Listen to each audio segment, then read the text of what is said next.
Yung next topic natin is about prime factors, GCF, and LCM. So this is still part of our module 0, which is back to basic math refresher para mas, strong yung foundation nyo pagdating sa math. Kasi nga, kung pupunta na kayo sa algebra and geom ng hindi solid ito, then doon nagkakaroon ng discarrel pagdating sa mga estudyante. So I really suggest na pag-aralan nyo mabuti itong mga ganitong fundamentals. Kasi pagdating naman sa algebra, same lang din yan eh. Nagkakaroon lang ng letters, di ba? Kaya siya nagmumukhang komplikado. But the principles are still the same. Okay? So, jump na tayo dito. So ngayon, before tayo pumunta dun sa normal nating mga sample na problems and then practice problems, quick discussion muna tayo ng concept nitong mga prime and composite numbers. So, pagdating sa elementary, kung absent man kayo, recall lang natin, kapag sinabing prime number tsaka composite number, ano ba yung ibig sabihin nito? Kapag sinabing prime number, ang factors niya ay 1 and itself. Okay? At ang pinakamaliit daw na prime number ay 2. Kasi ang factors ng 2, kapag sinabing factors, ano yung numbers na kapag pinag-multiply ay magbibigay ng ganong sagot. So, ang factors ng 2 ay 1 times 2. Ito yung sinasabing 1 and itself. Okay? Itself, which is yung 2, di ba? Ayan. So, another prime number is 3. Dahil ang factors lang ng 3 ay 1 times 3, di ba? Kung baliktarin mo man, 3 times 1, ganun pa rin. Concept pa rin siya ng 1 and itself. Kapag dating sa 4, ang 4, ano yung naiisip nating numbers na kapag pinag-multiply ay 4? Di ba yan ay 1 times 4? Pwede rin namang 2 times 2. So, aside from 1 and itself, meron ka ng another factor, which is 2 times 2. At dito na pumapasok yung composite numbers. Kapag sinabing composite, meron ka ng more than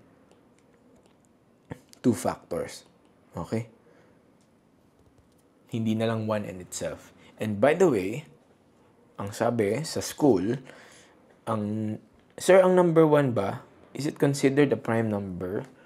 No, it's called a special number, sabi ng mga libro before. Yan, okay? So, ang pinakamalit na prime number is 2. Okay? So, ayan, very clear sa atin kapag sinabing prime and composite.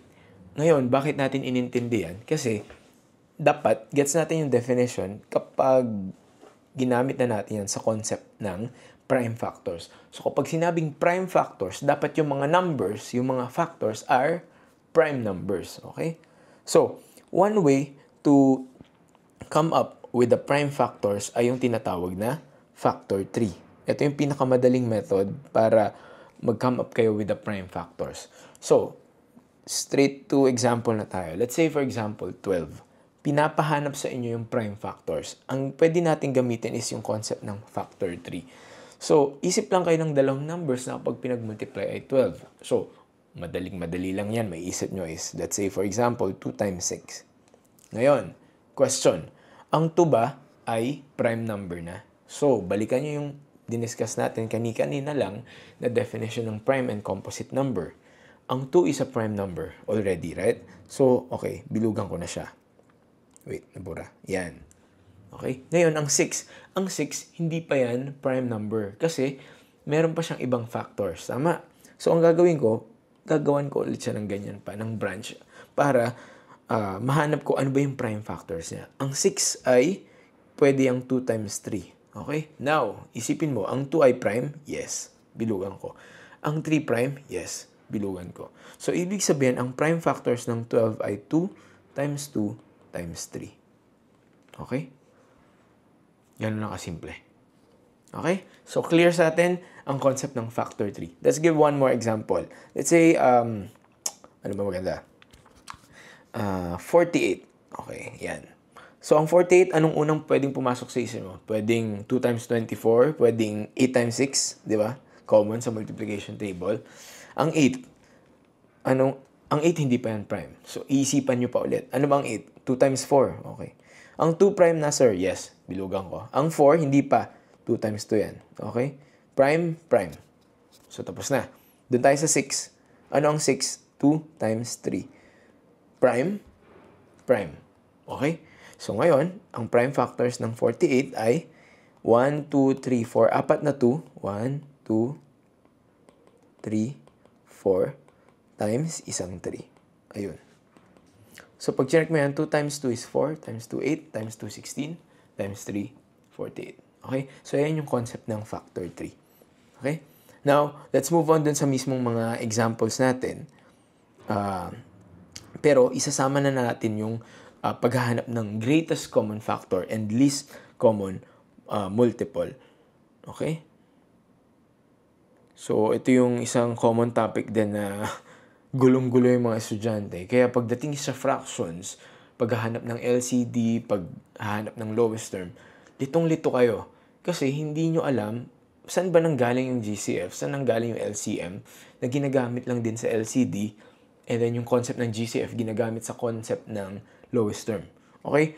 So, pero later on magpupunta rin tayo doon sa topic na yon as we go through this module 0 na back to basic math refresher. Pero intindihin muna natin to. Assume you are a blank slate. Okay? So, find the prime factors of 24 and 48. Okay? So, ang 24, anong gagawin ko dyan? So, ganito natin siya isulat. 24 tsaka 48. Okay, so gagamitin ko yung principle ng factor 3. So, 24, anong naisip mo? 6 times 4. Ano ang 6? 2 times 3. Ang 4, 2 times 2. Prime, prime, prime, prime. So, anong prime factors? 2 times 2 times 2 times 3. Okay? Tapos, ang suggestion ko, pag sunod-sunodin nyo yung mga magkakasunod. Okay? And then, for 48, anong nakuha natin kanina? Nasagutan na natin yung kanina, di ba? Apat na 2, isang 3. Apat na 2, isang 3. So, ang gagawin ko, yung apat na 2, lahat ng 2, itatapat ko dun sa 2 ng 24. Okay? So, apat na 2, wala na isang 2 pa. So, ihiwalay ko na siya. Okay? Tapos, isang 3. Okay? So, nasatisfy ko pa rin. Tama? 1, 2, 3, 4 na 2, and then isang 3. So, yan na yung prime factors niya. Kung yan lang yung tinatanong. Pero, kapag ang tinatanong is GCF na, ang gagawin nyo lang is, kapag concept ng greatest common factor, ano bang ibig sabihin ng common? Yung pareho, di ba? So, kapag meron ng tinatanong na GCF, ang gagawin nyo lang is ibaba nyo yung common. So, may 2 sa taas, may 2 sa baba, ibababa ko yung isang 2. Okay? May another 2 na nasa taas at nasa baba, magkatapat, ibababa ko ulit to. May another 2, ibababa ko ulit to. May 3, ibababa ko to. Etong nahuhuli dito, hindi ko ibababa kasi hindi siya common. Meron lang siya sa baba, dito sa 48. Pero hindi siya, wala ka nang natitirang factor for 24. Okay? So ngayon, ito na yung magiging GCF natin. So 2 times 2, 4, times 2, 8 times 3, 24. So the GCF is 24. Okay, now, paano pag hinanap yung LCM? Yung LCM, ang gagawin mo lang, kung meron pang, so, ang LCM is just basically yung GCF, pero ibababa ko na tong huling natitira. So, may times 2 na ako dun. So, ano mangyayari? 2 times 2, 4, times 2, 8, times 3, 24, times 2, 48. So, ang GCF ko is 24, ang LCM ko is 48. Okay? So, ganun lang kasimple. So, i-digest. Okay? So, 24, 48, isulat natin. Dito. Okay, binura ko na siya, pero sagutan naman natin yung next number, which is 12, 60, and 120. Okay, so anong step natin? Ilista nyo lahat ng numbers. 12, 60, 120.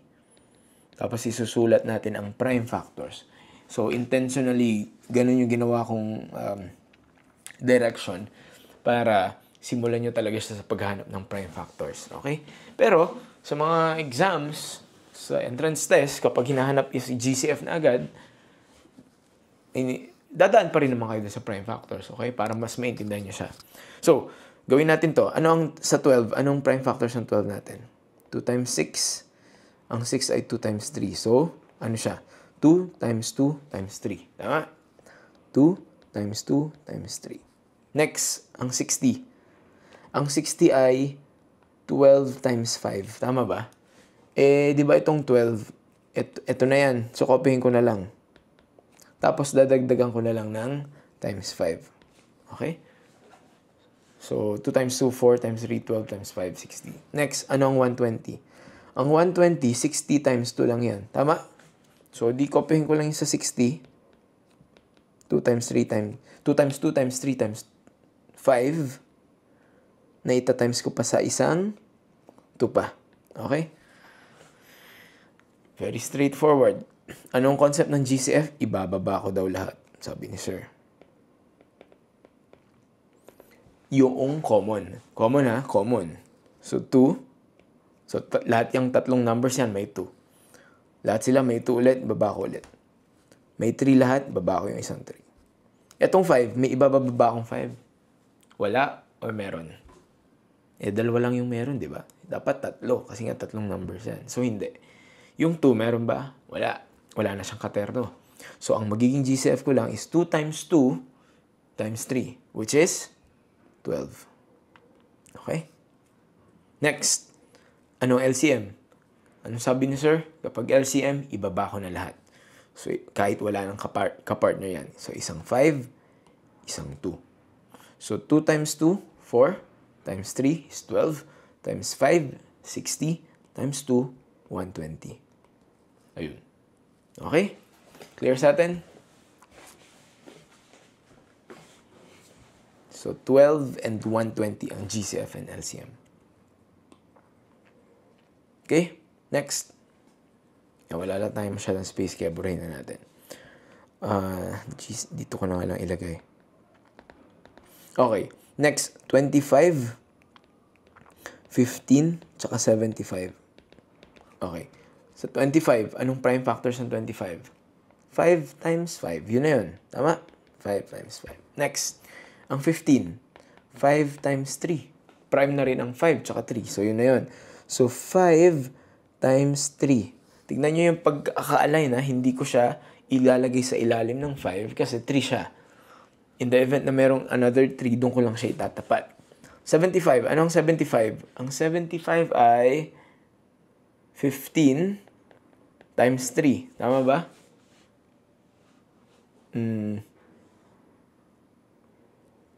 Mali. Ang 75 ay 25 times 3. Okay? Sorry. So, ano ang 20? Ang 75 ay 25 times 3. Ang 25 ay 5 times 5. Tama? So, anong prime ko dyan? 5, 5, 3. So, meron akong 5, 5, 3. Ayun. So, ngayon, anong GCF? Sabi ni sir, ibaba lahat ng common. Okay? Dapat sa 3. So, ayun. Meron kang isang 5 na common sa kanila tatlo. So, ibaba ko siya. Yung sumunod na 5, meron bang common pa rin ba yun sa 3? Hindi na. Kasi yung gitna, butal. Wala. Yung 3, hindi rin. Kasi yung una, wala. So, ngayon, ang GCF ko na dyan is 5. Okay? Next, LCM. Ang sabi ni sir, pag LCM, ibababa ko na lahat. Kahit wala siyang katerno. So, bagsak si 5, bagsak si 3. And then, multiply everything. 5 times 5 is 25 times 3. 25 times 3. Yun, 75. So, GCF is 5, LCM is 75. Okay?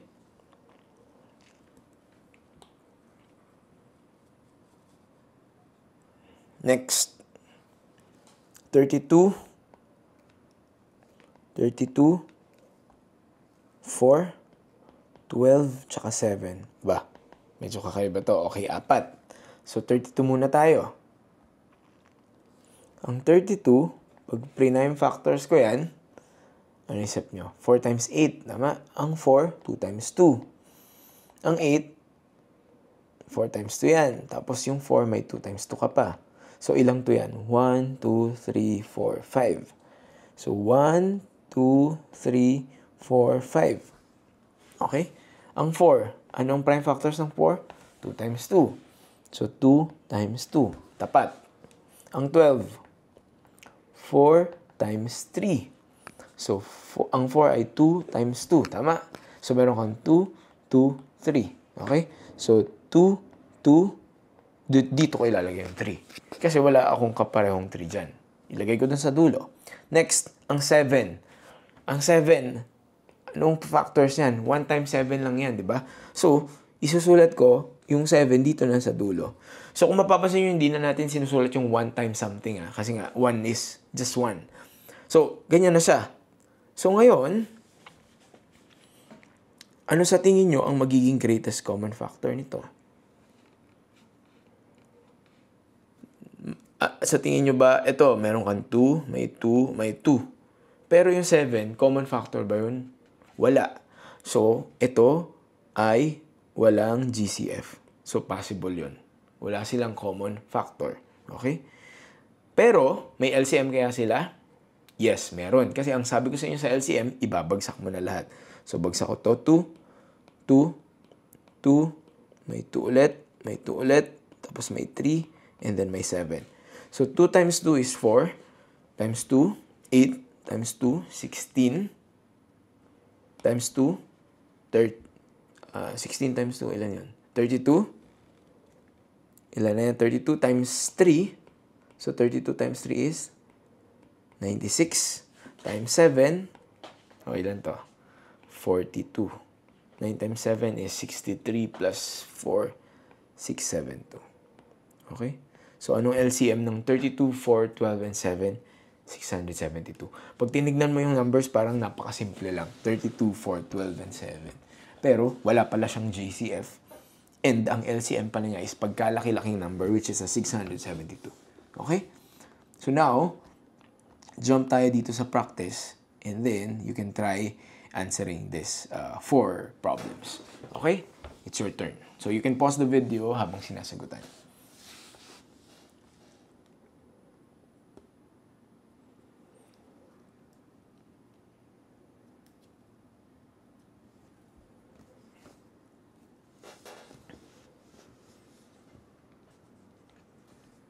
Okay, sagutan natin.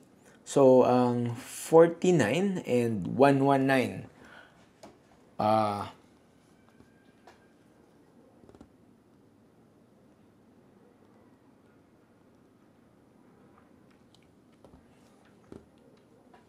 Okay. So, sulat ulit natin 49 tapos 119. Ano ang factors ng 49? Isipin mo, multiplication table 7 times 7, okay? So, kapag may ganyan, magkaroon na kayo ng hint na, may 7. Possible na baka yung 119 ay meron ding factor na 7. So, ngayon, kapag inisip nyo yan, ang 119 is 7 times 17. Okay? So, check natin. 17 times 7 is 49. So, 119. Okay? So, ngayon, isusulat ko yung 7 dito. Tapos yung 17, ang 17 ba prime or composite? This is also prime number na. So, isusulat ko na siya dito. Okay? So, ano nang magiging GCF ko? Bagsak si 7. Yun yung GCF ko. Kapag tinanong, what is the LCM? Baba ko yung isa pang 7. Ibababa ko na si 17. So, magkakaroon ako ng 7 times 7, 49. Times 17. Anong 49 times 17? Practice. 9 times 7, 63. 4 times 7 is 28. Plus 6, 34. 1 times 9. 1 times 4. 3. 9 plus 4 is 13. 833. Okay? So, double check lang natin kung tama yung multiplication. 49 times 17. 833. Okay, pero kayo pagdating sa exams, bawal calculator. Okay? So, this is the LCM. Okay? Next, 6, 12, and 38. Ano kayang sagot niyan? 6, 12, 38. Prime numbers, prime factors muna tayo. Ang 6, madali. 2 times 3. Tama? O, hindi na ako gawin factor 3 kasi ito, madali na lang. Actually, isa din yan sa mapapansin nyo, habang tumatagal, kapag nasasanay kayo, hindi nyo na kailangan dumaan sa, di ba? Pag magaganong-ganon pa kayo. Yun yung sinasabi ko lagi sa mga estudyante na ang math is practice lang naman yun eh. Kapag nasanay na kayo, mas mabibilis na rin kayo eventually. Mas madali nyo na siya maisip. Ang 12, ano to? 2 times 3 times 2. Tama? 2 times 3, 6 times 2, 12. Ang 38, ano kaya to? Ang 38 ay 2 times, ano yan? 19. Tama? Diba? 2 times 19 is 38. Pero yung 19, wala ka nang ibang maisip dyan. Kasi prime na yan. Okay? So, paano isusulat yan? E di 2 times 19. So, anong GCF natin dyan? Anong GCF? Isang bagsak doon sa common sa kanilang lahat. Sa kanilang tatlo sa case na to. So, the answer is 2. Okay? Now, anong LCM? Wala nang ibang common, so GCF is 2 na lang talaga. Now, anong LCM niya? Bagsak si 3, bagsak natin si 2, bagsak natin si 19. So, 2 times 3, 6 times 2 is 12 times 19. Anong 12 times 19? Sir, grabe ka naman. Pinapa-multiply mo pa kami. Yan talaga. Practice. 2 times 9 is 18. 1 times 9 is 9 plus 1 is 10. Tama ba? 1 times 2, 1. 8, 2. Ano to? 2. So, the answer is 2 to 8. Yan yung LCM. Okay? Double check ko lang ha. 12 times 19 is 228. Okay. Correct. Last 2. Number 3. So, meron kang 8. Meron kang 62. Meron kang 36. Sige nga, practice. Ano ang LCM at saka GCF? Ano ang 8? 2 times 2 times 2. Ang 62, 2 times 31 yan. Basta pag nakita nyo na yung dulo ng number is divisible by 2, 0, 2, 4, 6, 8, nagtatapos, divisible by 2 kagad yun. 2 times something. Okay? So, 2 times 31. Pero yung 31 dito, prime na to. Di ba? Wala na tayong ibang maisip na factors ng 31. Tama ba? Hindi din naman siya factor ng 13. So, wala na. Yan na lang yung maisip ko for 31. 31 is already a prime number. Tama? So, next, si 36. Ano ang 36? 36 ay 6 times 6. Tama? Tapos, ang 6 ay 2 times 3. Yung isa pang 6, 2 times 3. So, ang prime factors ko ay 2 times 2. Ayun o, dalawang 2. Times 3 times 3. Pero ilalayo ko ulit kasi walang kapareho. So, anong GCF niyan? Ayun, 2 lang. So, GCF is 2. LCM is, bagsak lahat. Times 2, times 2, times 31, times 3, times 3. Oh, huwag malito lang sa pagkakasulat. So, 2 times 2 is 4, times 2, 8. 8 times, unahin ko na to, 8 times 3 is 24. 24 times 3, 4 times 3 is 12, 6, 72. Tapos ito times mo pa sa 31. Okay? Sobrang laki naman, grabe. 31 times 72, 1 times 2, 2 times 3 is 6, 7, 21. So the answer is 2232. Okay? 2232. Okay. Yan ang kanyang factors. Ang kanyang LCM.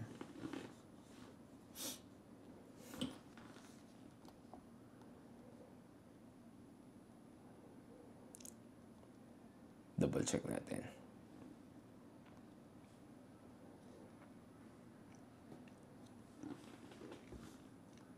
Eight, 62, 36.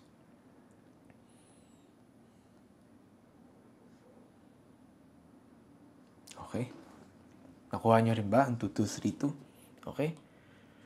So, mukha lang siya mga minsan nakakatakot, diba? Pero mga basic problem lang yan pagdating sa elementary math. Okay, last one is 12, 42. Ano pa? 12, 42, and 72. So, ang 12, anong prime factors ng 12? 2 times 2 times 3. Okay? Ang 42 is 7 times 6. Tama? So, ang 6 ay 2 times 3. So, ang prime factors niya ay 2 times 3 times 7. 2 times 3 times 7. Okay? So, sorry. Minsan, ginagawa kong dot, minsan x. But anyway, the same lang yan. And then for 72, this is 9 times 8. Tama? Ang 9 ay 3 times 3. Prime, prime.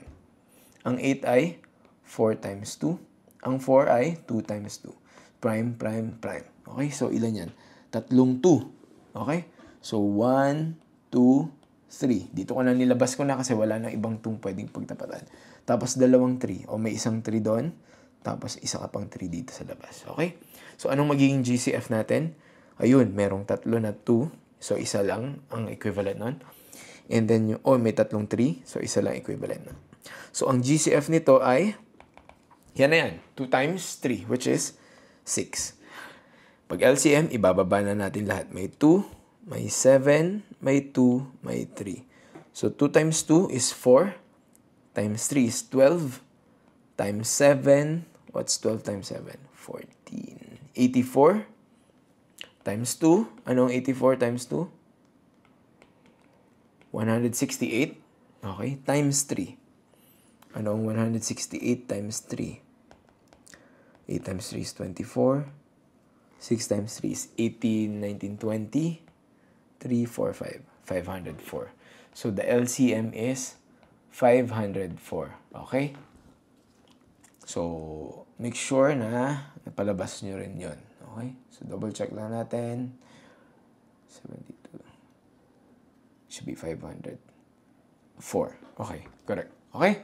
So, yan ang prime factors, GCF and LCM. GCF, gagamitin yan sa concept ng lowest term. Doon natin dinidivide para makuha ang lowest term ng isang fraction. Ang LCM, yan lang din yung pinaka-LCD. Kaya lang siya naging LCD kasi nandun siya sa denominator. Okay? So, that ends lesson